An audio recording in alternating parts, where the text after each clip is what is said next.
السلام علیکم ورحمۃ اللہ وبرکاتہ۔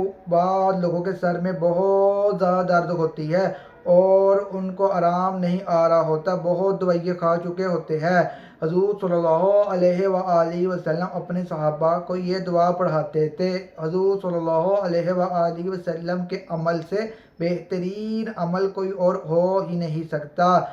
سب سے پہلے آپ کو اپنے اوپر یقین ہونا چاہیے اور پختہ یقین کر کے دعا پڑھنی ہے تو اللہ پاک آپ کو اسے شفا دیں گے۔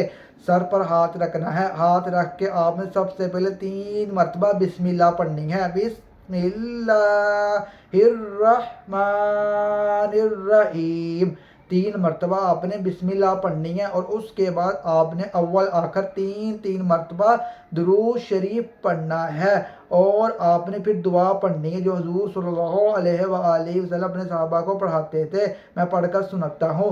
یہ دعا آپ نے 7 مرتبہ پڑھنی ہے، 7 مرتبہ دعا پڑھنی ہے۔ لا یصدعون عنہا ولا ینزفون، لا یصدعون عنہا ولا ینزفون، یہ دعا آپ نے 7 مرتبہ پڑھنی ہے اور اس کے بعد اول آخر درود شریف 3 مرتبہ پڑھنا ہے اور اللہ پاک سے دعا کرنی ہے کہ اللہ پاک مجھے اسے شفا دے۔ تو انشاءاللہ میں یقین کے ساتھ کہتا ہوں کہ آپ کے سر میں درد ہٹ جائے گی۔ جزاک اللہ۔